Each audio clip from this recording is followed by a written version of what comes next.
રાધે કૃષ્ણ રાધે કૃષ્ણ રાધે કૃષ્ણ રાધે રાધે કૃષ્ણ રાધે કૃષ્ણ રાધે રાધે મિત્રો, કેમ છો? જય શ્રી કૃષ્ણ. આજે હું તમારા માટે એકદમ બહુ સરસ મજાના વડા લઈને આવી છું. તો આપણે આજે બનાવવાના છે કોર્ન મગના વડા. તો મગ મેં ફણગાવી લીધેલા છે અને સાથે મેં કોર્ન લઈ લીધેલો છે. એના દાણા નીકાળી દેવાના છે. ડુંગળી સમારી લીધી છે, આદું લીધું છે, લસણ લીધું છે, લીલા મરચાં લીધા છે, બધું સમારી લીધું છે, લીલા ધાણા લીધા છે. જે બી મસાલા કરીશ એ તમને અગાડી બતાવી. બનાવવાની રીતે આપણે ચાલુ કરીએ. પણ સૌથી પહેલાં હું દાણા ફોલી અને રેડી કરી પણ બનાવવાની રીતે ચાલુ કરશું. જે મસાલા અગાડી કરીશ એ પણ તમને બતાવીશ. વિડીયો સારી લાગે તો પ્લીઝ એક લાઈક કરજો. જગ લઈ લીધો છે, મકાઈ ફોલી લઈ લીધી છે, કોર્ન. હવે આપણા જે ફણગાયેલા મગ છે એ લઈ લેવાના છે. અને પાણી જરા બી નથી રેડવાનું, ખાલી એમની જ બે ઘૂમરા મારવાના છે. થઈ ગયું મિશ્રણ રેડી. મેં એક તાસ લઈ લીધો છે. તાસના અંદર આપણે આ મિશ્રણ જે બનાવેલું છે એ નીકાળી દેવાનું છે.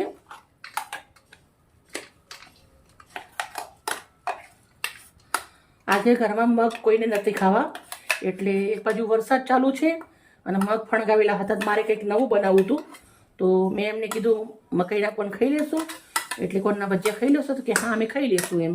તો જુઓ, એમને મગ ખવડાવવાની પ્રેક્ટિસ મેં ચાલુ કરી છે. મગ કોનનું મિશ્રણ કાઢી લીધું છે. અડધી વાટકી ચણાનો લોટ લઉં છું. ઝીણી સમારેલી અડધી વાટકી ડુંગળી નાખું છું. 2 ઇંચ જેટલું આદું ઝીણું સમારેલું છે. 2 ગાંઠ લસણ છે સમારેલું, એ નાખ્યું છું. 10 નંગ લીટા લીલા મરચાં નાખું છું. 1 ચમચી લાલ મરચું, અડધી ચમચી હળદર, 1 ચમચી ફ્રેશ ધાણા જીરું, 1.5 ચમચી મીઠું નાખ્યું છે. મીઠું તમારા સ્વાદ પ્રમાણે નાખવાનું છે. મિત્રો, તમે જોઈ શકો છો મેં અજમો લીધો છે, બાળકોને ગેસ ના થાય એના માટે, વડીલોને. થોડું હું જીરું લઉં છું, એને પણ હાથથી મચડી નાખું છું, ટેસ્ટમાં બીટ લાગે. બધા મિશ્રણના અંદર થોડું આપણે પાણી નાખી દેવાનું છે. હવે પાણી નાખીને સરસ મજાનું મિક્સ કરી લેવાનું છે. મિત્રો, ભજીયા તમે ખાતા જ હશો, પણ આજે એકવાર મારી રીતે બનાવજો. વડા બહુ જ સરસ બનશે, ટેસ્ટી લાગે છે ને હેલ્થ માટે પણ બહુ જ સરસ હોય છે. બાળકો પરિવારમાં મગ છોકરાઓ નહીં ખાતા હતા, અમુક વાર પણ તમે આવી રીતે બનાવી ખવડાવશો તો એમને ખબર પણ નહીં પડે અને ખાઈ પણ લેશે. હવે અંદર લીલા ધાણા નાખી દઉં છું.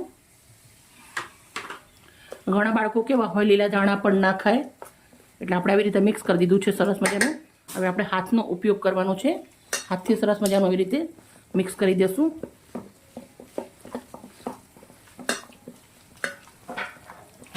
રેડી. લોડાની કઢાઈના અંદર તેલ મૂક્યું છે, એના અંદર સરસ બને છે.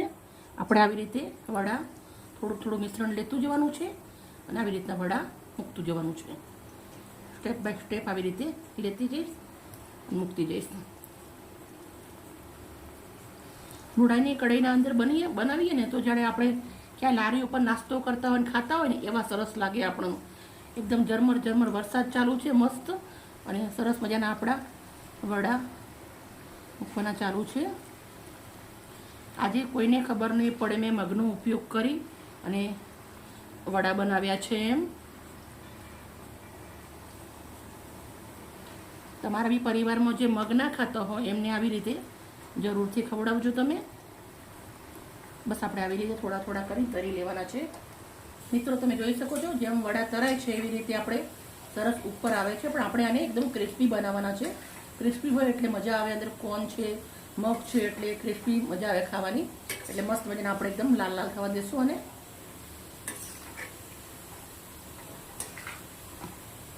ચોમાસાની શરૂઆત થઈ ગઈ છે વરસાદની. હવે આપણે સરસ સરસ નવી નવી રેસીપી રોજ બનાવવાની છે. મારી વિડીયો સારી લાગતી હોય પ્લીઝ તો મને સપોર્ટ કરજો, એક લાઈક કરજો.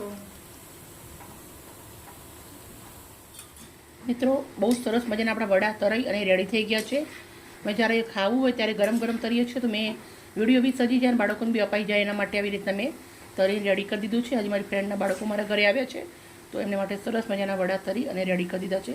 તો આપણે આવી રીતના કાંટાવાળો ચાયણો લીધો છે, એના અંદર રેડી દેવાના છે. બધા ચાયણાના અંદર આપણે આવી રીતે નિખાર દેશું.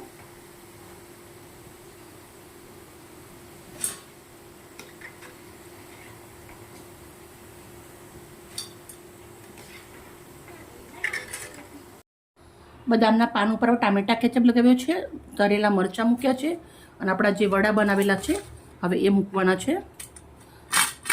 અવાજ તમે સાંભળી શકો છો, એકદમ ઉપર બન્યા છે.